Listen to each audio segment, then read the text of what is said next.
Hey, Danielle Fitzpatrick Clark here, host of Minds of the Mighty podcast. And this isn't just your ordinary podcast.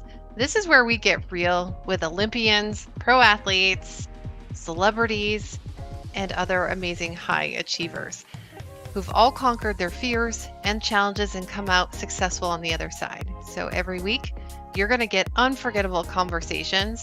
You're going to get information on how to move things forward and powerful, powerful validation for you building your own dreams. So hit that subscribe button, spread the love, and let's go.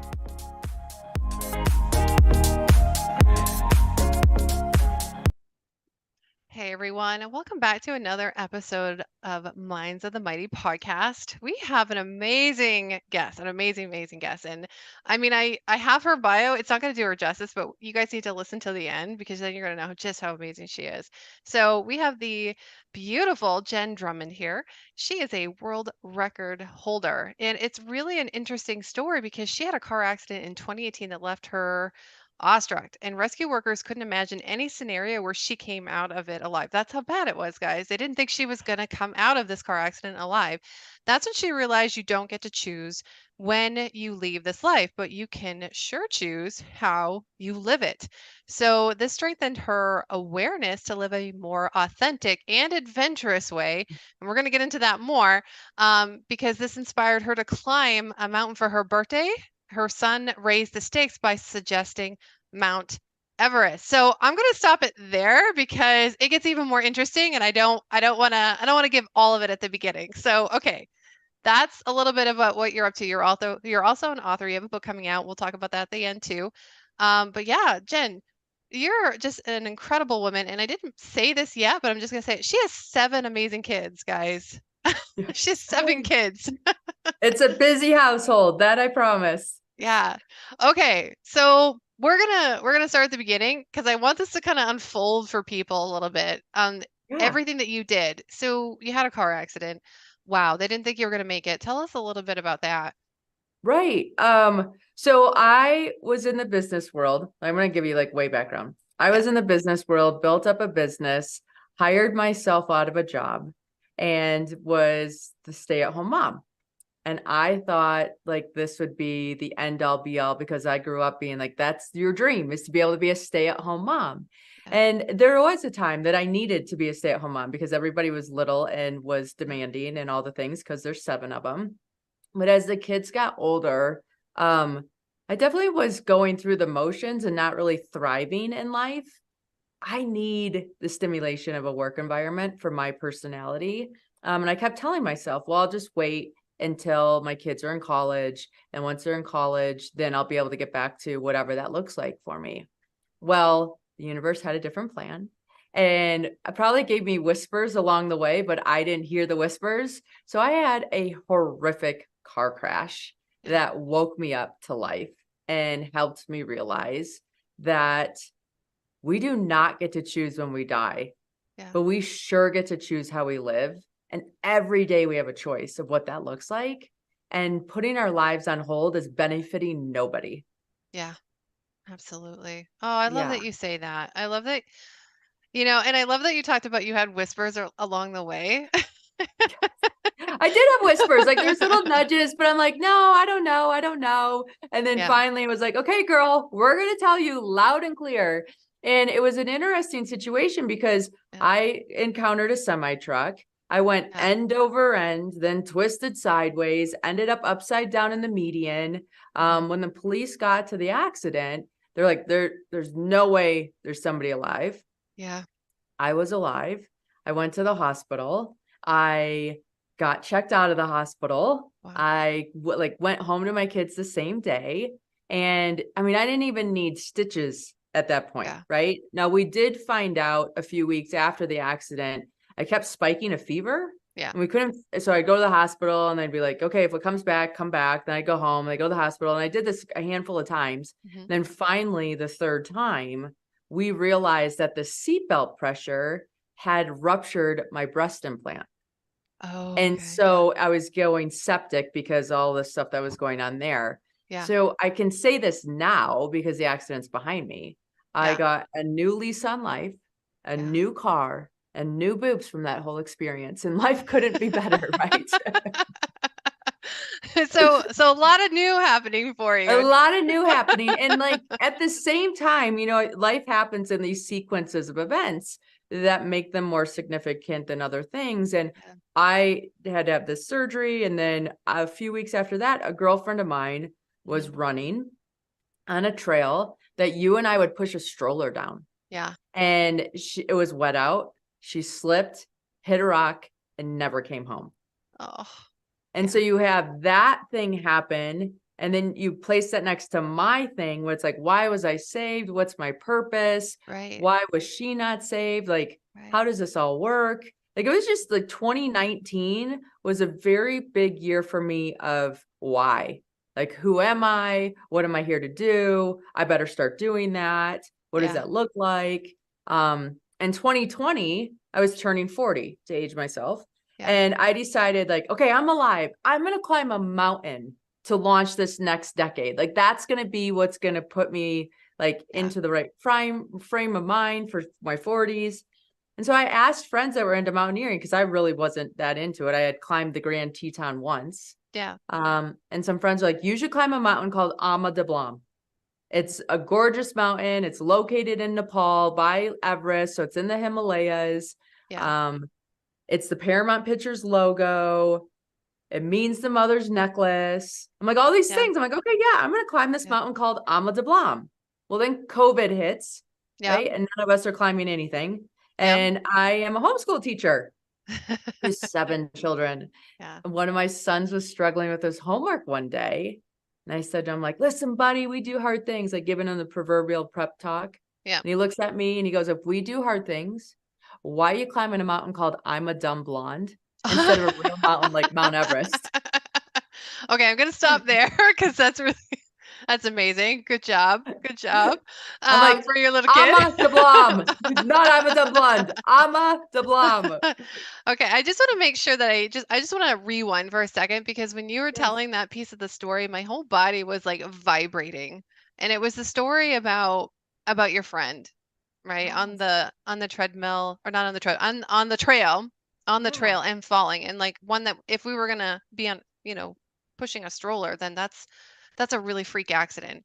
And you having your accident before and just walking away with something that, bursted boobs and you got new boobs and all that stuff. And just and the whispers, right? So the whispers of all of this and then you also said something I thought was really interesting in that you were kind of just going through the motions. And I think there's a lot of people that are doing that right now. So I want to make sure that we really hone in on that point um of that you what you're saying is that you don't get to choose when you leave your life. But you get to choose how you live it. And you had these moments up to this point that are really profound, but you kept pushing it aside. So what do you feel like that looks like for a lot of other people who may be in like I call it the zombification really. We're living like zombies. We're Right. not really um but we're still hearing it because you're doing amazing things and big things in the world and you were meant to do those and it took something really big to wake you up into this and so I know that there's other people out here listening to this right now. What would you say to them if they are kind of getting those nudges, those Yeah. So whispers? I think we all kind of suffer from being the boiling frog, right? Like, I mean, I even have to catch myself from doing that at times too, because we're such repetitive creatures, Yeah. habit forming creatures, and like things just kind of sneak into our life. And Yeah. then all of a sudden that's our normal. Like, I mean, I do it sometimes. I noticed the other day, I was going every day to get a coffee. Yeah. That used to be a treat. And now Yeah. all of a sudden it became an everyday thing. I'm like, how did this happen? And Yeah. so I like stopped doing it. And you're like, it's hard to stop, right? Like you're like, wow, you notice the stop. It's not that Yeah. it's just it's an awareness that shows up. Yeah. And so for anybody that's going through the motions today, take a break. Yeah. Just stop. Like, that's the beauty of going on vacation or just going outside and like a long hike for a day or just doing something out of your norm. Yeah. Um, because then it allows you to be conscientious of the choice that you're doing.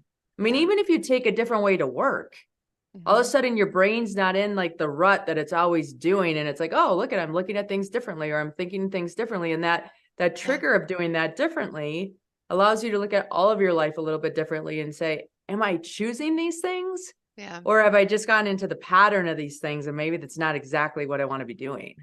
Yeah. Ooh.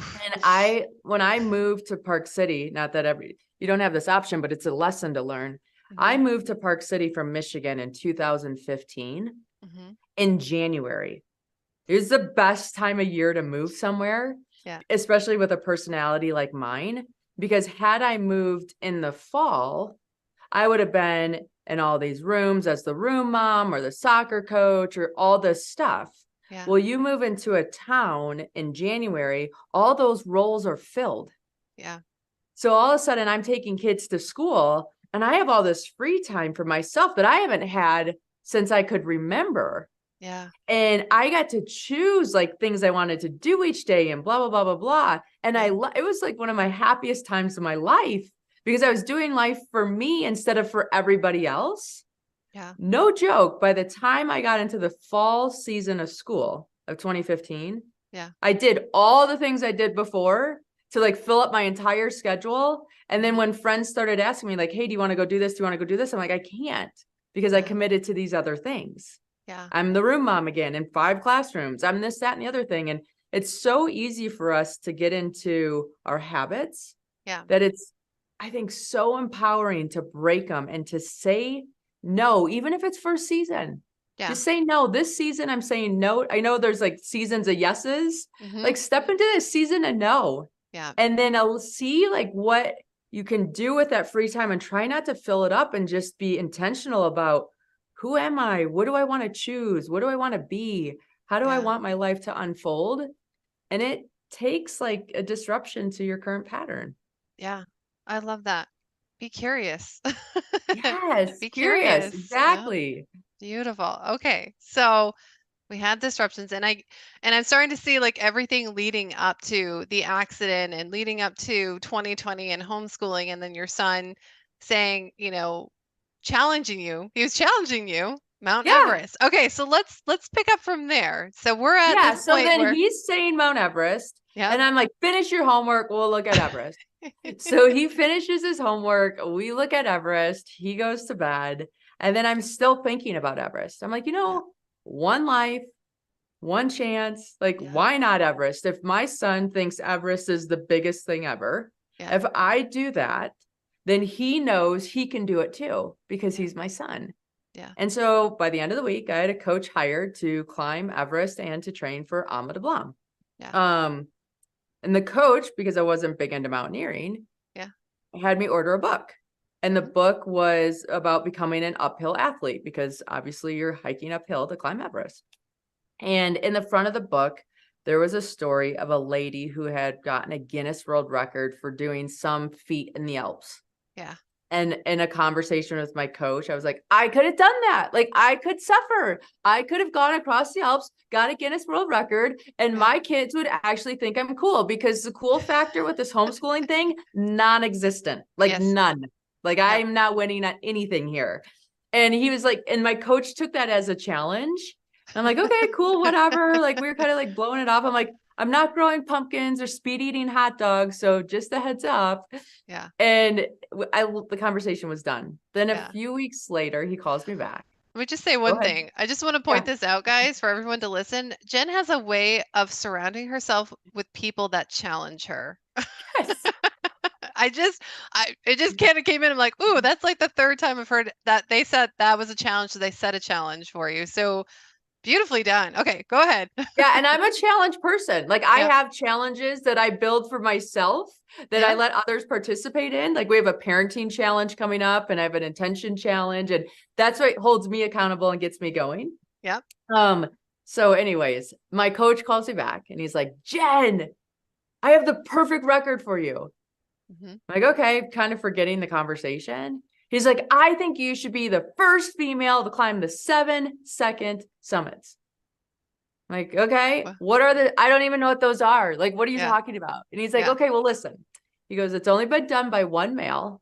Hmm. It's the second highest point on each continent. Wow.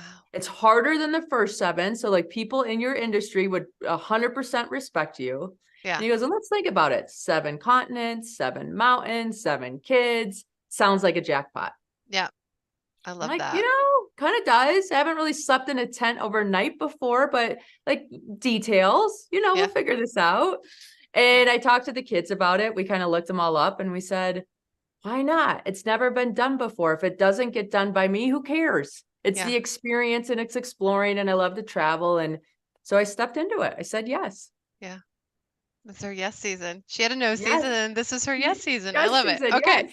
Yeah. Okay. So 7 seconds, 7-second summits, not meaning that she's going to climb them in 7 seconds. That would be pretty freaking amazing. That would be its own world record with just one of them. But Yep. the second summit, so the second highest summits on all the 7 continents. Yep. Wow. Yep. Okay. So, so you did it. I did it. You Yep. did I'm it. here. Yeah. I did You're it. here. She did Not like I it. did it, but I mean, it took 2.5 years, 2.5 years. Okay. right? Because mountains have climbing seasons. So you have Yep. to climb them during their seasons. Yep. There was 1,001 times I wanted to say no and quit and stop and do that. Yeah. But there was 1,002 times that I said I would continue. Yeah. So only honestly, like one time more than like not. And some of the Yeah. mountains took more than one attempt. Yeah. And like every one of them has their own little unique story and lesson and thing and stuff. It was a fascinating journey. I love that. Okay. So what was the training like for those 7 summits? What was that like? The day, I mean, I want to kind of understand the day to day of what Yeah. that was Yeah. Yeah. like. Yeah. Okay. So I can get lost in activities fast. Yeah. That means if I'm working, I can work from 2 a.m. to 6 a.m. and be like 2 a.m. to 6 p.m. every day, not Yeah. think twice about it because I have that personality that just likes to go. Yeah. So I have to be very intentional about my calendar. Hmm. So every week, what I would do is I'd build my calendar to make sure I had kid activities in there. Yeah. Then I'd put all work activities in there. And then I'd give the calendar to my coach and I'd say, Yeah. okay, put my fitness activities in here. And Yeah. she's like, where? And I said, you need to fit it in. But Yeah. if I knew every week, if I put my family first and then my business, then whenever I put the fitness stuff in, I was never like, oh, is this a bad time or should I be Yeah. doing something else? Or, like I Right. never felt guilty about it because all the other things were checked off. Yeah. And my training then looked extremely different than all of my cohorts Yeah. training because I had so many more commitments. Yeah. So idealistically, you would go on big hikes during the day because you would have big hikes that you would be doing at the mountain time. Yeah. I couldn't do that consecutively. I would have to maybe do a couple hours in the morning. Hmm. I would drop kids off at school, maybe do some hiking in between there. And then Hmm. if they had a sporting event at night, like soccer Hmm. game, I Hmm. would go to the soccer game and I'd have a 12-inch step on the Hmm. sideline. I'd put a little water bottles in a backpack to give me weight. And the Yeah. entire soccer game, I'd just be doing step ups Yeah. so that I could be working on my Wow. fitness and watching my child. Wow. Oh my gosh. Do you guys see that? Do you guys, I just want, okay, so I wanted to know this to point out that it doesn't matter. I mean, you have 7 kids, you have all these responsibilities, and you're doing a world record and training for it, and it can all be fit in. So it's kind of, I mean, you're really taking out the I can't for a lot of people. Like, I can't do this. I don't have the time. I mean, you're proving that that's all, and that's all in the head. That's all in the mind. Yeah. So I love that you're talking about that. Okay, please And it continue. looks It's amazing. different. Yeah, Like, and it I looks mean, different. it looks different. And like, so my girl, I mean, like people would ask me to go do stuff and I'd wish I could, but I'm Yeah, like, I committed to this record. So if yeah, you want to hang out, guess what? We're going for a walk. Like you're going for a hike for me. So yeah, all my friends are like, that was the best shape I was ever in because anytime we wanted to hang out together, we'd always have to yeah. go to a I hike. love that. Oh, see, and then you even fit in that, and then it's just another way you brought your circle around you. Oh my gosh, I love that. So, okay, so this is your training schedule. You're making it work for you. So there's two things to really take away from that, guys. Is like there's all you can always figure it out and make it work for you. If there's something that you really want to go for, then those are two steps. Like get rid of the I can't and make it work for you. Yep. I love that. Oh my gosh, you're amazing. See, I told you guys she was amazing. I We're all told you she was amazing. We're all amazing. amazing. We're all amazing. It's just really good Yes. to, to have that permission too, for somebody to Yeah. show like, hey, I gave myself permission. Now you can too. So training. Wow. Let's move into, you guys can see what she did to prepare. So I'd love to hear, is there one memorable summit? Was there one summit that when you got to the top, you're like, yes, I did Yeah, it. I'll be honest. I would say that, I mean, they all had their own little piece, but Yeah. the Everest summit was pretty significant for me. Yeah. Which isn't even the 7-second summits. But I did Everest to train for K2 because Wow. K2 is a lot harder than Everest, and you don't want K2 to be your first 8,000 meter peak. Yeah. And the reason why Everest was so significant was that's the longest I'd ever been away from home. Yeah. Right? Like, I have these 7 kids. I've never been away that long, blah, blah, blah, blah, blah. My story was I can't go. They're going to be like, this is terrible. All the noise that Yeah. everybody was saying. I'm like, yeah, you're right. You're right. So I talked to my kids. We had big conversations about it. We went on a big spring break together before I left for Everest. So we had those memories, because Yeah. in the back of my mind, I'm like, if I die, I don't know why I thought I was going to die in Everest, but because it's one of the safest mountains I've climbed. Yeah. But I didn't know, like, my brain was telling me, like, if I die, like, I'm never going to see him again. We need to make all these moments so special. Yeah.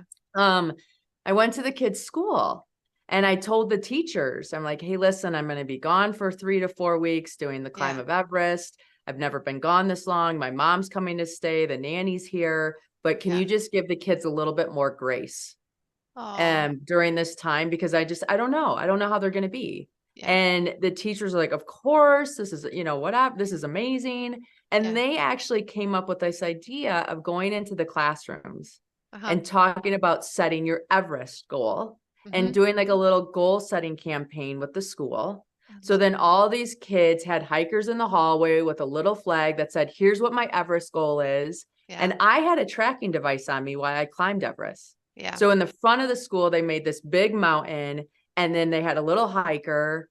And Uh-huh. every day they would move me based on where I was on the mountain. So all the kids could follow along. Yeah. I could call from base camp because, believe it or not, there's Zoom or there's Wi-Fi. So I could Yeah. Zoom into the classrooms. I could answer questions the kids had, like, Yeah. where do you eat? Where do you go to the bathroom? All that kind of stuff that kid asks. Yeah. And so my kids were totally supported and loved on because everybody knew what their mom was doing. Everybody cared. Everybody was aware. And so Mhm. when I climbed that mountain and I stood on top, it Yeah. wasn't me. It was our entire community that was on top of Yeah. that mountain. And I just knew, like, all those little kids were watching, Yeah.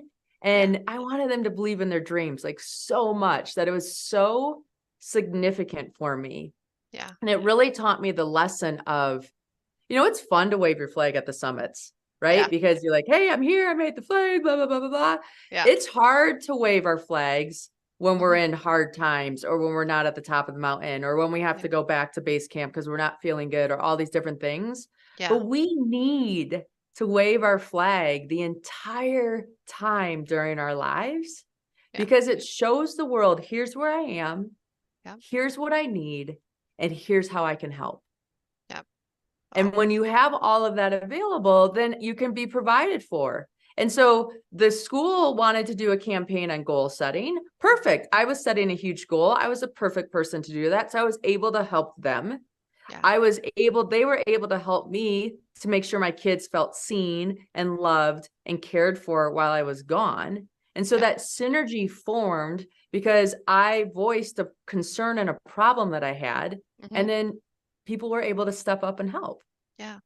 That's what I like to call the triple win. So you found a triple win in all of this, and it really always does start kind of with a challenge or a problem, and then people can come together for the solution. So I love that. I love how you put that in, like, something beyond business. I usually put it in business, but this is like a real life scenario, guys, where, Jen, she voiced it. She asked for support, and not only did she get the support, but she was actually supporting hundreds, if not thousands of people alongside her as well. And so that's huge. That's huge. I love that. Okay, so I can see why that's a significant one for you.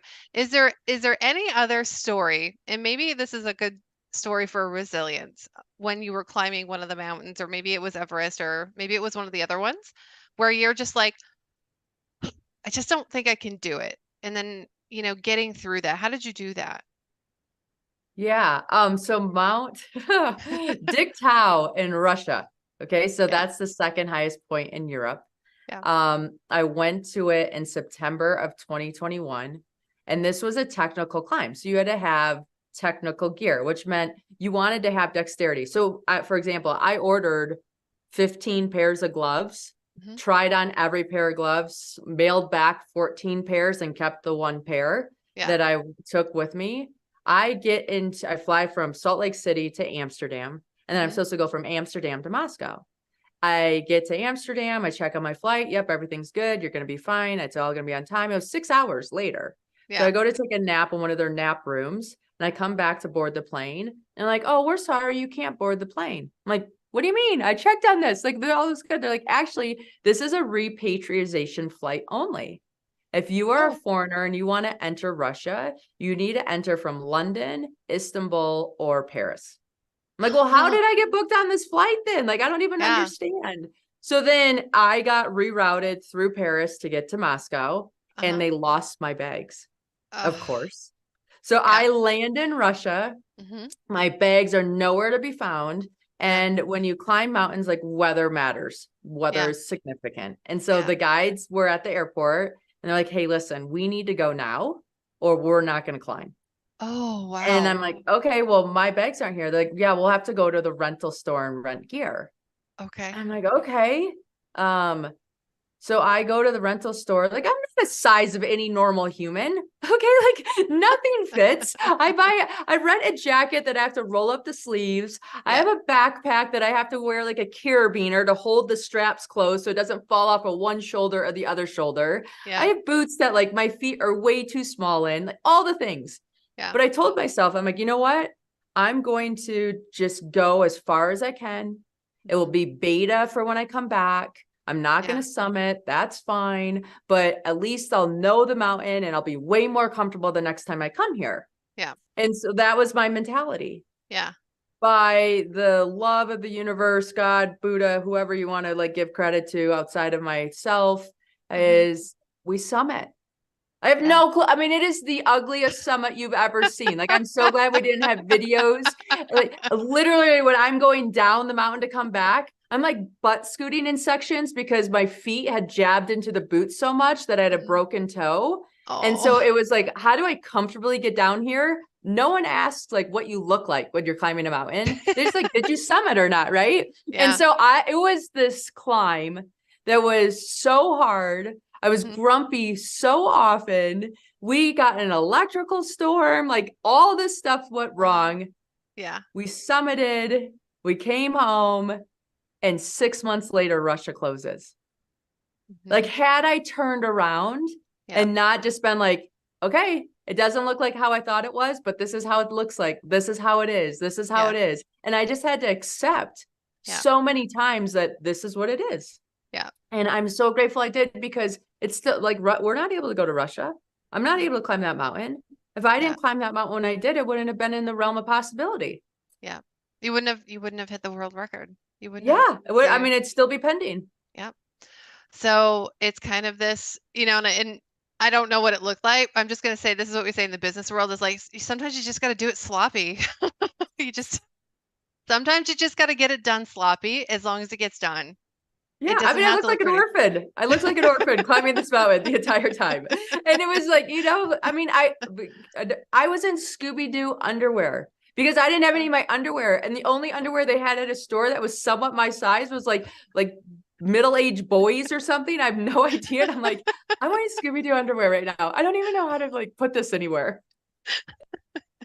I mean, I hope you wash those and frame those Scooby Doo underwear somewhere because that's pretty funny. That's actually pretty great. I know. I'm like, They, right. It's just crazy when you think about it. Like, I'm climbing the second highest peak in Europe in Scooby Doo underwear. Like, this yeah, is my story. yeah, Awesome. awesome. Awesome. Yep, it's gonna be part of the intro I put out there. Just like, what does Scooby Doo underwear have to do with climbing the 7-second summits? And so they're There you gonna find go. out near the end. That's There right. you go. I love it. Okay, so amazing journey, all these different memories. I mean, I know we could probably go into each of these summits and have like a nice little memory or a funny one or resilience one, but we're going to talk about this next big thing that you're doing. And I'm Yes, really excited for you. Congratulations. But guys, she's got a book coming out. A book I coming out. do. And I there's a do. So 7. my There's a 7 in the there's a title. 7 because I like have an affinity for 7s. So 4 I have a book 7s. coming out, Quit Proof, 7 strategies to build resilience and achieve your life goals. Yeah. I share all stories from the mountain. And then we take when I was writing it, I wrote down bazillions of stories and we started filtering them into different categories. Yeah. And we put together little lessons that I took from the mountains that you can apply to your everyday life. And Yeah. I'm a firm believer that we each have these things inside of us that Yeah. we are designed to bring to this world. And this book is going to give you the tools to lean in and to make that happen so that we all benefit. Yeah. It's a selfish play. Okay. Yeah. It's selfish. I want you to do you and Yeah. not quit and not give up because I want to see you in your magnificence. I wouldn't call that selfish at all. But I love this. I love that. And I think one of the things that you're really talented at, maybe you don't know this, is being able to take like these challenges and put them into real world scenarios. Because if you can put it into a real world scenario, then that means that, everyone can Right. participate, right? Right. So, Right. my goodness. Okay, so when does it come out and how do people get it? Yeah. So it's available on bookshelves January 9 of 2024, but we have pre-sales going on right now. So you can go to my website, www.jenndrummond.com, and there's 2 N's in Jen. Yeah. And then you can get the link onto Amazon. And if you buy it and give us your receipt, you'll get a whole bunch of freebies on some different resilience exercises and some fun things like that. Oh, I love that. Okay, so guys, it's www.jenn, Jenn, so 2 N's in Jen, and then Drummond, Drumm, so 2 M's in Drummond, OND.com. So go Yes. grab it, and if you guys get the pre-order, then you guys can email the receipt, and then they can get extra Extra little goodies. freebies, extra Yes. goodies. Oh my gosh, I Extra love goodies. it. Okay, and it comes out Yeah. January 9th in stores, yes? Yep. In stores Awesome. January 9. Oh my goodness. I love this so much. I love this so much that you did this. Amazing. So any last words of wisdom for our audience?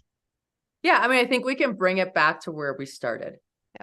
If there's one thing that I want you to take away today is you can repeat after me. I do not get to choose when I die, but I sure get to choose how I live.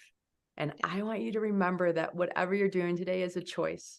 And so step into that and start building a life that represents who you are. Yeah. Yep. Step into your life. You choose. I love it. Oh my gosh. So amazing. Yay. Well, I hope you guys enjoyed the amazing Jenn Drummond. Guys, go and get her. Go and pre-order her book, like right now. We're gonna do a nice little campaign for her too, so you guys can. But yeah, all about like the resiliency and living the best life. I love this so much. So Jenn, I really appreciate you coming onto the podcast. Thank you so much for having me. Thank you. All right, everybody. We'll be back next week with another episode. Bye for now. Hey everyone, thank you so much for joining us on another episode of Minds of the Mighty podcast. And today we had Jenn Drummond, and she was incredible, wasn't she? So if you guys want to learn more about Jenn, if you guys want to check out her book, which is set to launch January 9th, you guys can go over to the show notes page. And the show notes page is a bit.ly. So it's a bit.ly, bit.ly/MOTM-Jenn, Jenn.